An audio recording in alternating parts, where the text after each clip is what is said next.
Test 1, 2. Can you hear me here? Test 1, 2.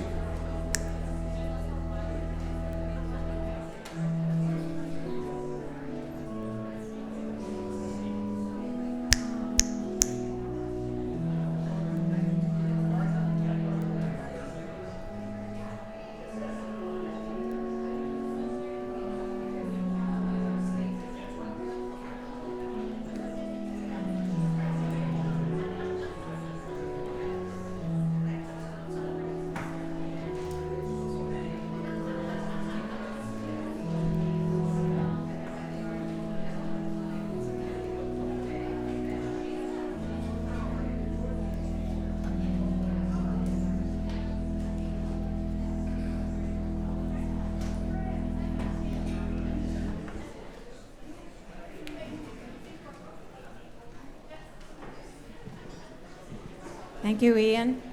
Good morning, everyone. I sense a lot of lively energy in the room, but let us gather and quiet ourselves for a period of worship. It's always lovely when we have guest musicians to sing and play for us, but I also want to remind us to always be respectful and attentive to the usual crowd of musicians as well. So thank you in advance. And welcome everyone, both visitors and people who are here, come occasionally or maybe visiting family, and those of us who are regulars. A few announcements today. This is the final big push for the Grow Clinic, which supports nutrition for children who are failing to thrive or need nutritional supplements. It will end next weekend, and we're always looking for donations. Some of the favorite ones are mac and cheese and also Pediasure, not pedicure, as once appeared in the order of service. Pasta, beans, peanut butter, mac and cheese is always a favorite, but bring your donations in and put them by the giraffe down in the lower gathering hall, and they will, I'm sure, be put to good use. Big announcement, tickets for the annual musical are now on sale, and they are available if you go to the church website or look in the Unitarian or in your flyer, or ask any one of a number of people who are involved. Specifically, I'm thinking Ian or Laura. They will tell you how to get tickets. There are tickets available still for every performance, and there's nothing that pleases these children more than a house full of adoring adults. Reminder that every Wednesday we have the soup lunch, which you don't need to RSVP for. In the upper gathering hall at 12 noon, we gather for soup, bread, salad, and dessert, prepared or brought by various members of the congregation. So please join us for this time of fellowship. On the 23rd of November, we have a group, Estefania Villamandos, sorry for my Spanish pronunciation, band. It's coming for both the 9 and 11 o'clock services as we delve into our Legacy of Slavery project. There will be an adult program following the services on that date. There are many other announcements and happenings at the church, too numerous to mention, but you'll find them in your order of service listed and also on the church website. So now we gather in a spirit of worship, taking a deep breath in and a relaxing breath out as we center ourselves in this place at this sacred time of community for our morning worship.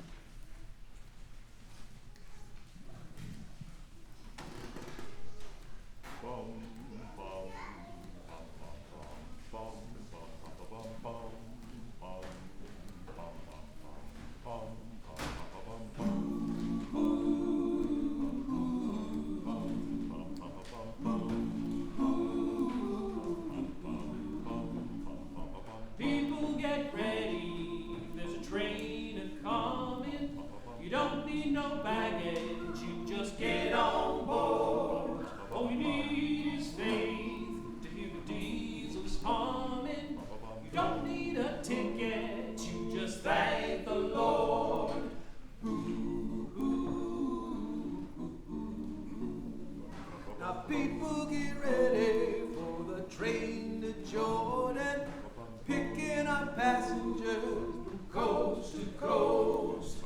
Faith is a key that opens those doors for boarding.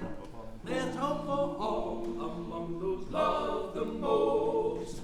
All aboard, get on board.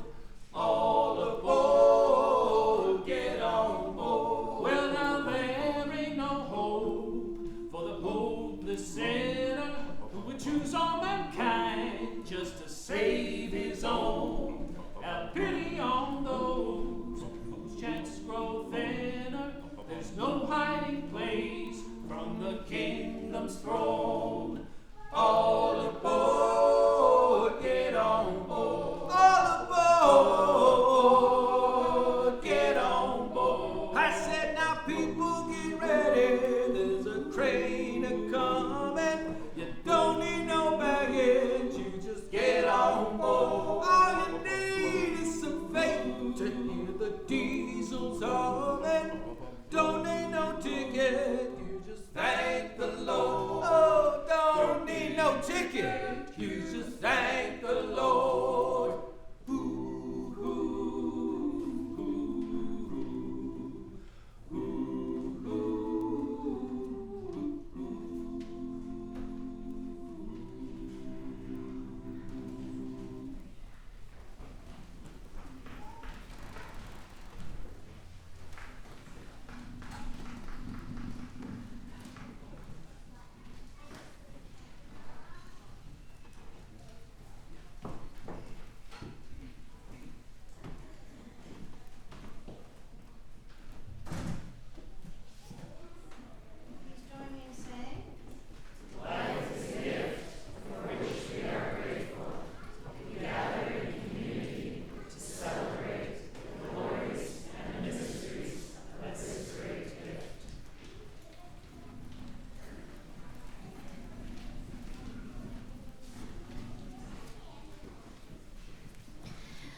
We invite you to rise as is most comfortable for you and for your body today to join us in singing our opening hymn, number 1017.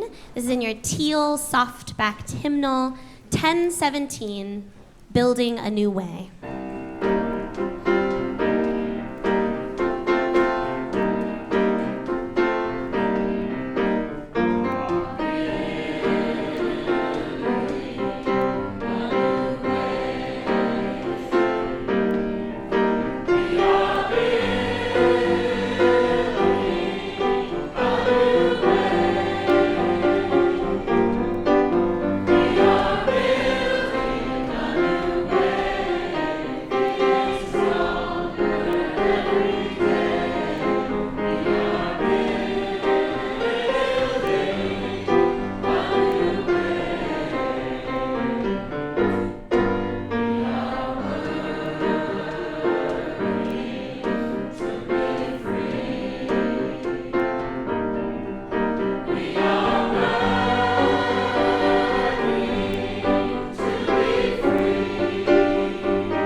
All right.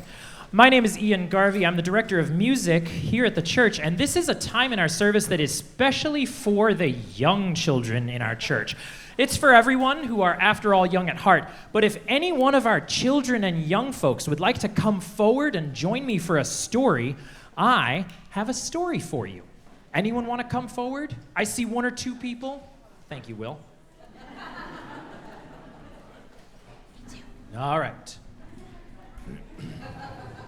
So, while they're getting started, I'm going to dive in. This is a story that I wrote that was inspired by the David Macaulay book Cathedral, which is one of my favorites when I was growing up.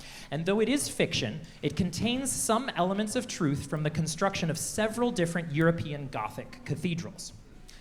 Robert was excited. It was his 8th birthday tomorrow, and his father had said that when he turned 8, he would officially start as his father's apprentice. He had been running around the worksite ever since he could remember, and he knew everything about the place. He knew where the blacksmith's forges were, where they made and repaired all of the tools, and he knew where the best spots were to watch the boats coming up the river for supplies. And so the following morning, on his 8th birthday, Robert began to learn the trade that would see him through the rest of his life. For the next 10 years, he took a turn working with every single craftsman who his father employed. He worked with the masons and learned to use a hammer and a chisel to shape the huge blocks of granite. He worked with the carpenters and learned to use an adze to peel the bark off the huge logs and the tiny chisels to carve the intricate pictures that decorated the doors. He learned how foundations needed to be built 25 feet deep so the massive weight of stone above them wouldn't sink into the earth.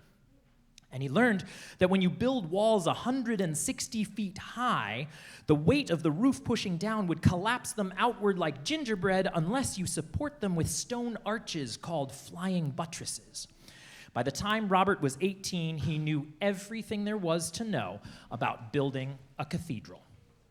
One day, Robert was working with some men who were hoisting up a load of concrete. They were using a windlass, which is a hand-cranked wheel attached to the roof, which winds up a rope pulling up a bucket. It's a slow process, and most of the day was spent waiting for the next bucket of concrete to be pulled all the way up. The trouble with the windlass was, if the bucket was too heavy, it would pull the handle out of the poor workers' hands, and the bucket would come crashing down. And as Robert watched the workers, and he watched the handle being pulled around, he had an idea. If there was only some way that the worker could use their whole body instead of just their hands. So Robert found a friend who was a skilled carpenter, and for 6 days they built and cut and measured and tried first one idea and then another, and when they were done, they had a huge wheel. And all around the inside of the wheel were steps so a person could walk comfortably. They hung it between two rafters all the way up in the roof, 150 feet up, and switched the rope from the windlass to the arm of the big wheel and called down to the people on the ground to tie on the biggest bucket of concrete they possibly could. And Robert climbed into the wheel to give it a try. "You're crazy," people said. "You're going to fall right off the roof." But Robert started walking, and the wheel started turning, and sure enough, this huge bucket of concrete came all the way up. And when Robert's friend joined him and 2 people walked inside the wheel to turn it, they were able to raise massive stones much bigger than they had before. And Robert was thrilled. This way, the construction can go so much faster, he thought. As the years went on, the walls of the cathedral got steadily higher. The roof over the north side was finished. The walls of the east and west chapels reached their full height of 165 feet, and the foundations of the south side were dug. And Robert's children, especially his daughter Elizabeth, started running around the worksite just like he did when he was a boy. And then came the day when Robert's father was too old to continue his work, and so Robert officially became the master architect of the whole cathedral. And a few years after that, a new team of workmen came from all over France to join the project, glassblowers and glaziers who started the intricate and painstaking work of crafting thousands and thousands of pieces of colored glass to create the intricate, glorious 60-foot-tall stained glass windows. And Robert's daughter Elizabeth, now in the final year of her own apprenticeship, was working right alongside them. When the cathedral was finally completed, 82 years after the first foundation was dug, Elizabeth had been the master architect for over 10 years, and it was she who carefully put the final piece of stone into place. The bishop led a grand service celebrating its construction, and a huge procession wound through the new building with everyone from the whole town and all the surrounding countryside coming to admire it. Robert was there, now an old man surrounded by his grandchildren, and looking up, he could see the smaller stones making up the wall on the north side that his father had built, and he could see the larger stones in the walls on the opposite side made possible by the giant wheel that he and his friend had built. And Elizabeth, with a big smile on her face, came over to him and gave him a big hug and said, "Well, Dad, we did it." And Robert smiled up at the ceiling 120 feet above them and said to himself, "Well, Dad, we did it." And today, more than 750 years later, that cathedral is still standing. So now, I invite all of the children to head out downstairs to your classes, and the senior choir will sing you out. Thank you so much.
Good morning.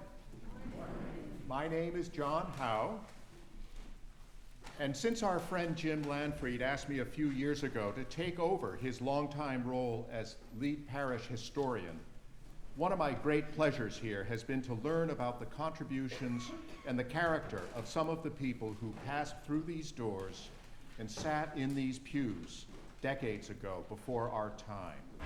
They were vital and energetic members in their day. who gave of themselves in so many ways to build this church up to what we have become today. This Sunday, we renew what I hope will become an annual tradition begun last winter to remember a special group of departed First Church members. These are the members of the Babcock Legacy Society. This society includes men and women whose contributions to the church live on through their legacy gifts and bequests to the church's permanent endowment. The society is named in memory of our friends Hal and Fran Babcock, two generous and deeply committed FCB members who came to the church in 1955 and worshiped here for half a century until their deaths 20-odd years ago. This morning, I'd like to introduce you briefly to two such individuals.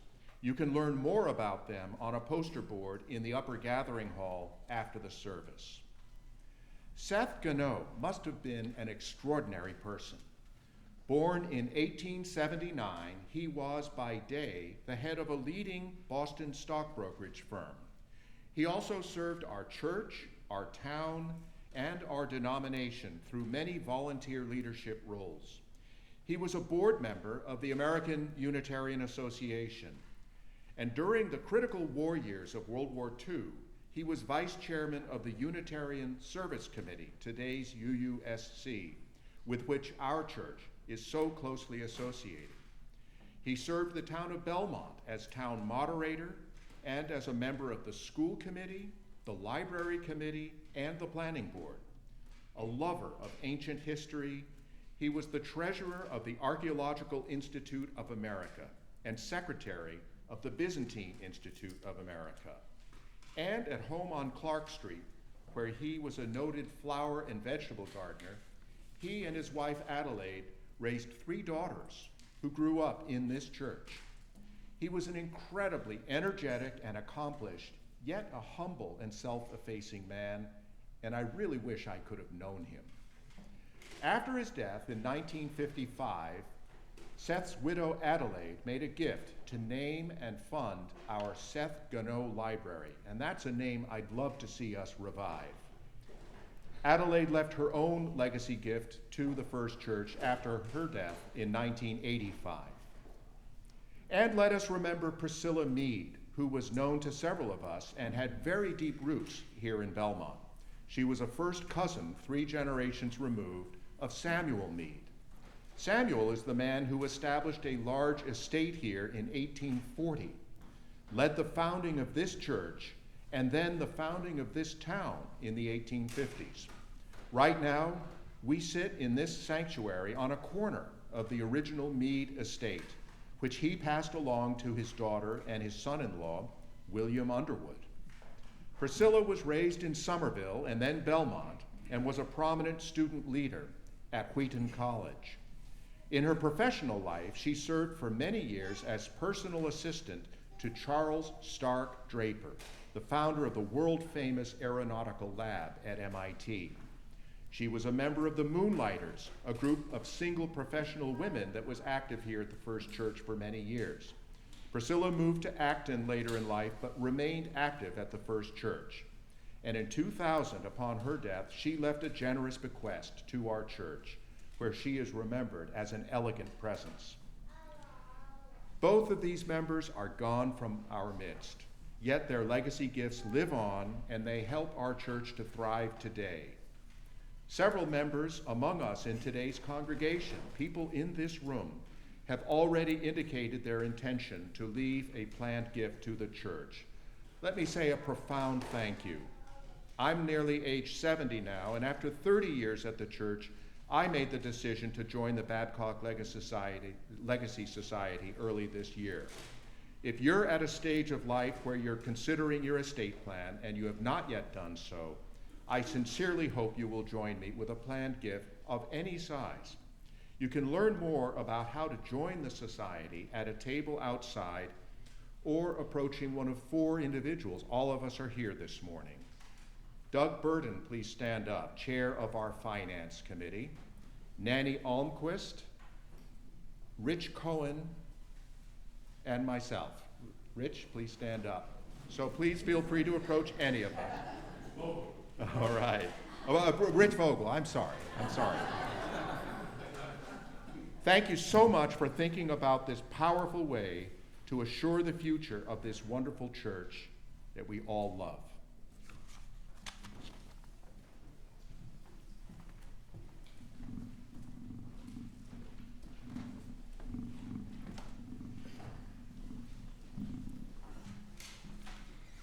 This is the time in our service where we celebrate the abundance in our lives by sharing some of that with organizations doing good work in our community.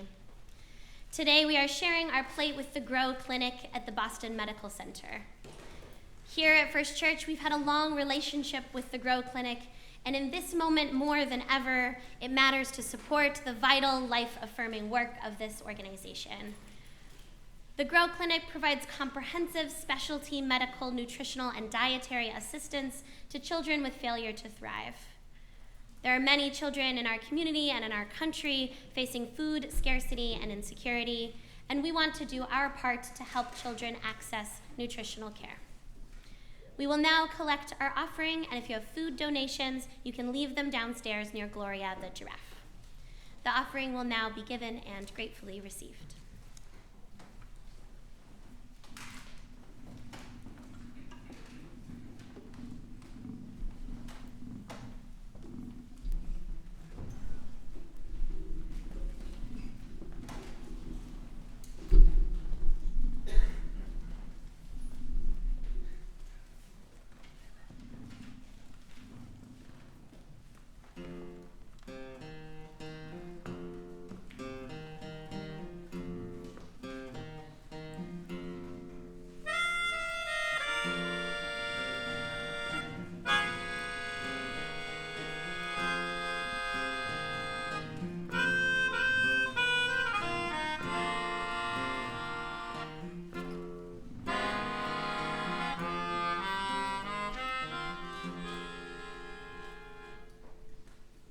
If you feel too worried, what you ought to do is sing. If you feel worried, what you ought to do is sing. If you feel worried, what you ought to do is sing. Sing about your troubles, and it just might pass. If you get lost, what you ought to do is sing. If you get lost, what you ought to do is sing. If you get lost, what you ought to do is sing. Sing about your troubles, and it just might pass. We'll sing about your troubles, and it just might pass. Sing about joy. Sing about love and hope when it lasts. Sing about your troubles.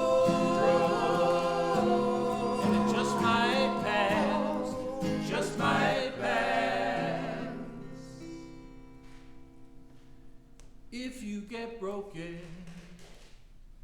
what you ought to do is sing. If you get broken, what you ought to do is sing. If you get broken, what you ought to do is sing. Sing about your troubles, and it just might pass. We'll sing about your troubles, and it just might pass.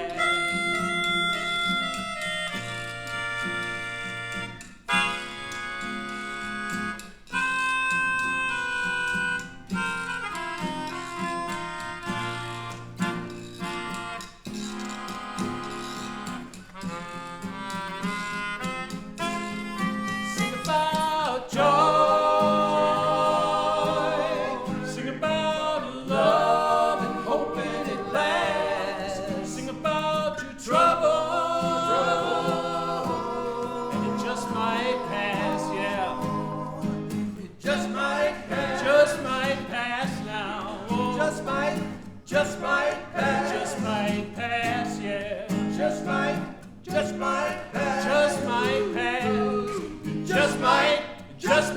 pass, oh, it just might pass, well, it just might pass, oh yes, well, it just might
My name is Richard Babcock Waring.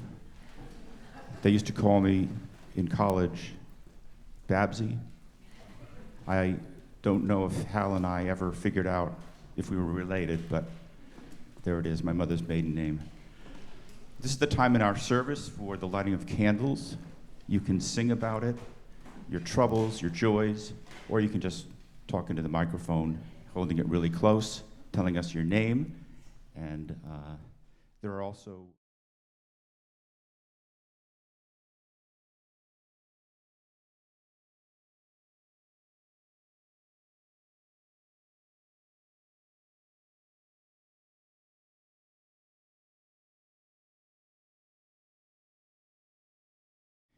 I admire and honor all of these candles and those silent candles as well that remain in the sanctuary of our hearts. Thank you, Richard. I invite you to take a breath. Settle your body or your mind and join me in the spirit of contemplation, meditation, or prayer. Deep and abiding source of love and gratitude, be with us as we companion one another. Hold us as we learn to walk and move alongside one another through these challenging times across these shifting grounds. Companion us in the abundance and joy, companion us in the depth and the sorrow. We pray for all people in our community, in our country, and the world facing injustice, oppression, poverty, hunger, occupation, scarcity, and violence. We pray always for peace, for love, for care, for tenderness, for courage, for ourselves and our leaders. Be with us and help us to remember that this love holds onto us and it will never let us go. We are so deeply loved, more than we can possibly imagine and know. May we go forth being an extension of that love in the world. May it ever be so. Amen. We invite you to rise as is most comfortable for you and your body this morning, to join us in singing our hymn number 187 in your gray-backed hymnal, 187, It Sounds Along the Ages.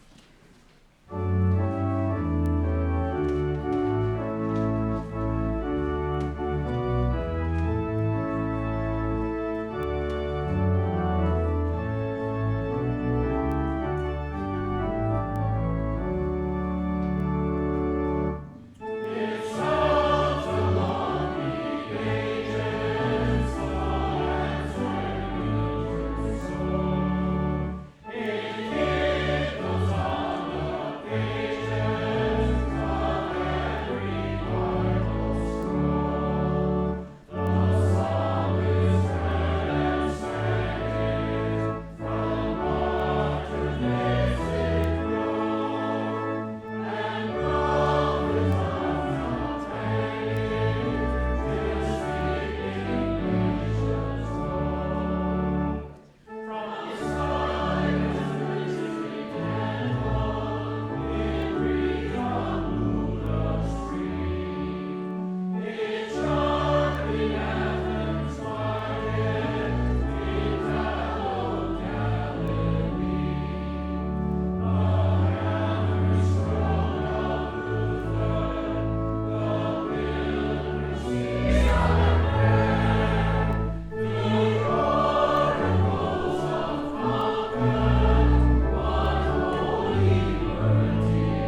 I open with these words from Rev Peter Raible.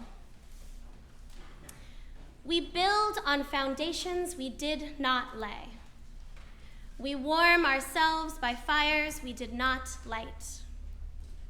We sit in the shade of trees we did not plant. We drink from wells we did not dig. We profit from persons we did not know. Reverend Peter Raible is a fourth-generation Unitarian minister, originally from New England, but who spent 30 years of his ministry in my home in Washington State. Recently, my own uncle returned from traveling to Turkey. He was telling me all about his travels and showing me beautiful pictures of the city of Istanbul. He showed me a picture that was astonishing. It was the facade of a building, starting with Greek-style foundations. On top of them built Roman-style columns, and above them an Ottoman-era brick arch, all covered over by a glass contemporary architectural facade. Seeing this building inspired my uncle to travel to the ancient ruins of the city of Troy, now a UNESCO World Heritage Site in Hisarlik, Turkey. In its 4,000 years of occupation, the city was built and destroyed 9 times, each using the existing foundations to create a world anew. Layers and layers of history, of foundation, of creation and decreation, of weaving and unraveling, of civilization, of colonization, of devastation, of rebirth. When my own family moved into the house I grew up in, we found in it a 1970s style orange carpet. You might have had these with squiggly pieces of yarn that left bits all over our shoes.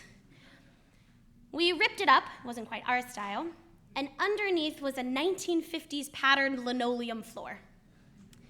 We ripped that up too, and underneath it was soft cedar floors from the 1920s. We polished those up and promptly covered them with a bunch of silly, colorful rag rugs, as was our own style. We build on foundations we did not lay. I don't know who built the house I grew up in, but because they did, I got to grow up there. With the family before ours stories woven into the walls, we learned to weave our own stories. And so we come to this house of worship that we have the joy and the honor to share.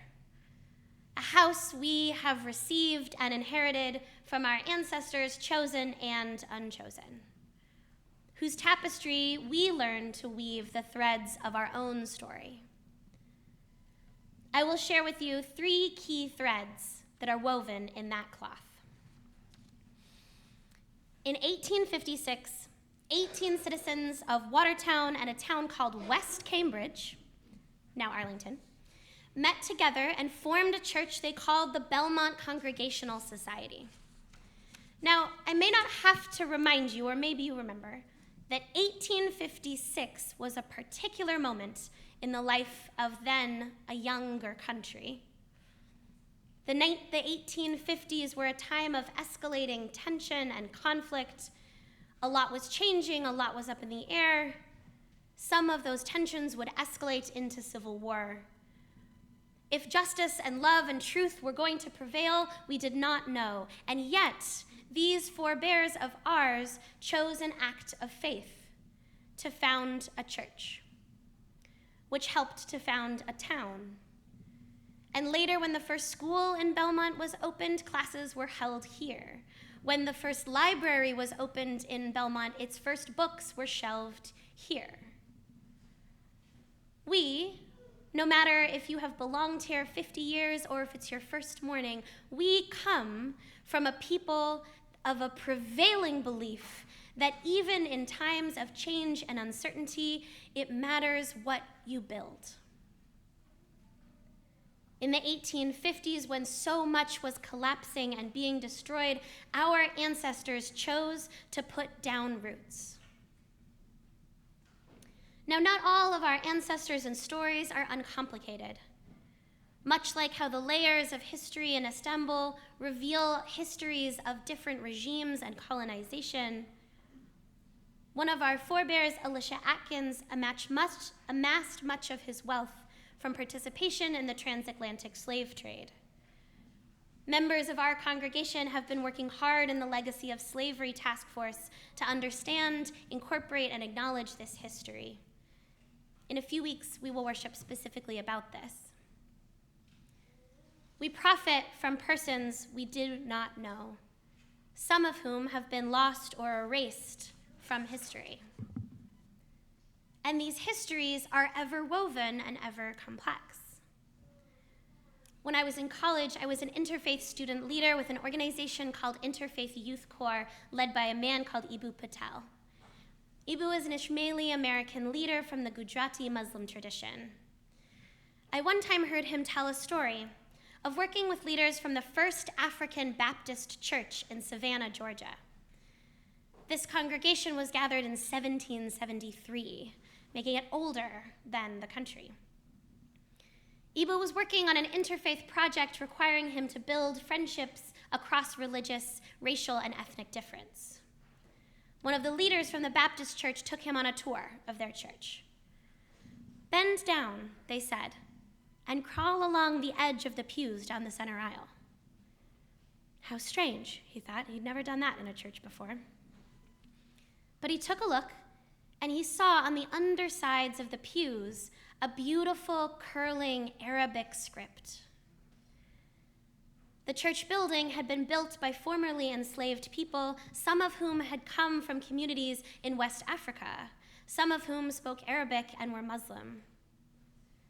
The leaders of this Baptist church showed Ibu that throughout history, down to carved in the very foundations of the building, they were building an interfaith friendship on foundations they did not lay. So back to our own building. Jumping forward in time to the 1910s and 20s, this was a congregational history moment for us of growth and change. A spicy new invention called the automobile was making Belmont the fastest growing car suburb in the country, and we were growing outside of our capacity. Some of our ancestors came together in the 1920s and decided to build a new parish house for us, made possible by legacy gifts made by the Underwood and Atkins families with not uncomplicated legacies of their own. This was a time leading up to the Great Depression where our ancestors were witnessing a lot of change, and they chose to invest in something that lasts. And last it did. This parish house served us until a more recent piece of our history in the 1990s and early 2000s. Once again, our congregation was growing. Many of our recent and not yet to be ancestors in our own pews were leaders at that time. Committees met, made hard decisions, raised money, made a plan, made a vision about what a journeying and growing community into the future could look like. And our beautiful new parish hall and religious education wing were opened in 2004. Now, the early 2000s, many of you might remember, were also a time of intense change in our country.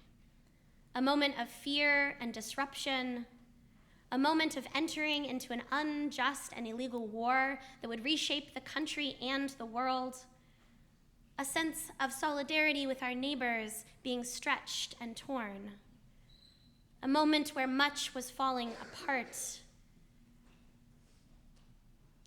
There is an old rabbinical tale where the child asks the rabbi, "What would you do if the world were ending?" And the rabbi says, "I would plant a tree." Things are always falling apart. And yet, these ancestors of ours chose roots. Mariama Kaba says, in the era of an armchair critique of everything, my question is, what are you building? What are you building? Hope is found in the doing of things. We come from a people who are builders. We come from a people who thought carefully about legacy, about what it means to believe in a people that you do not yet to know, who are still to come. The Haudenosaunee indigenous people have a piece of wisdom called the seventh generation principle. Within this framework, the decisions and relationships that you make should contribute to a world sustainable for 7 generations into the future.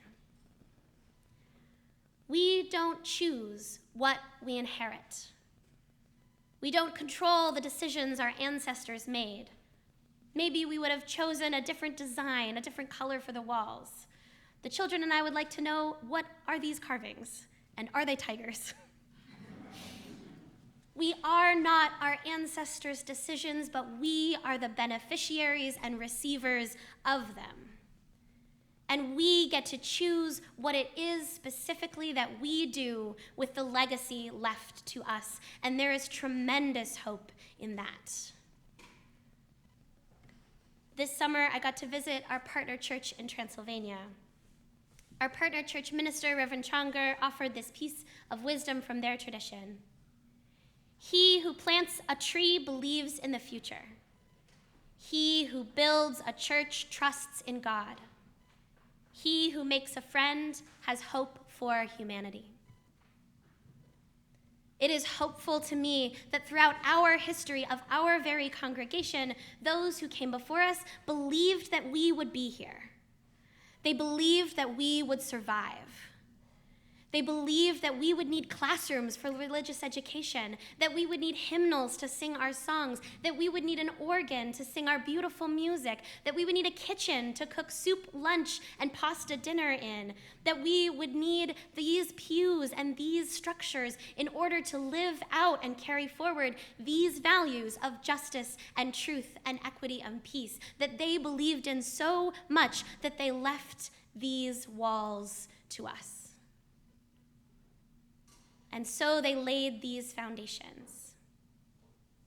As Robert learned to build the cathedral from his father, changing it and leaving it to his daughter, so too we receive the blueprint of this house, changing it for our own context and carrying it forward, leaving it to future generations because we believe that they will be here. I will end with Rev Peter Raible's words. This is as it should be. Together, we are more than any one person could be. Together, we can build across the generations. Together, we can renew our hope and faith for the life that is yet to unfold. Together, we can heed the call to a ministry for care and justice. We are ever bound in community. May it always be so. Amen. I invite you to rise as is most comfortable for you. We will sing our closing hymn together, number 12 in your gray-backed hymnal, number 12, O Life That Maketh All Things New.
O life that maketh all things new, here we build on foundations we did not lay.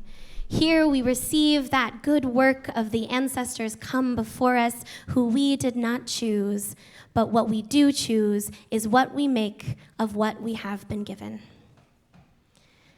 We extinguish this flame, but not the light of truth, the warmth of community, or the fire of commitment. These we carry in our hearts until we meet again. These we carry into the world as our blessing, as our gift.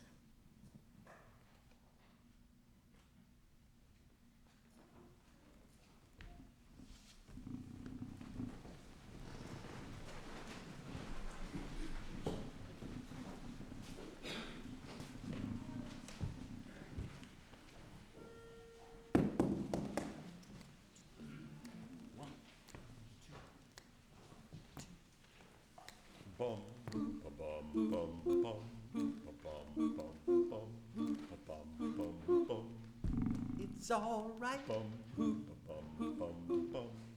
It's all right. Well, it's all right. Have a good time, 'cause it's all right. Oh, it's all right. Now we're gonna move it slow and turn the lights down low. 'Cause when you're moving slow, sounds like Mo, and it's all right. Whoa, it's all right. Now listen to the beat and kind of tap your feet. 'Cause you got soul, and everybody knows that it's all right. Oh, it's all right. When you wake up early in the morning, feeling sad like so many of us do, hold a little soul and make life your goal. Surely something's gonna come to you, and you're gonna say it's all right. Yes, it's all right.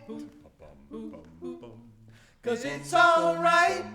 Have a good time, 'cause it's all right. Oh, it's all right. Everybody clap your hands and give yourself a chance. 'Cause you got soul, and everybody knows that it's all right. Whoa, it's all right. Someday I'll find me a woman who will love me and treat me real nice. Wherever my road is gotta go, my love she will know, from morning, noon until the night. And that woman's got to say, baby, it's all right. Baby, it's all right. And it's all right. Have a good time, 'cause it's all right. Whoa, it's all right. Everybody clap your hands, yeah, and give yourself a chance. 'Cause you got soul, and everybody knows that it's all right. Oh, it's all right. 'Cause you got soul, everybody knows that it's all right. Whoa, it's all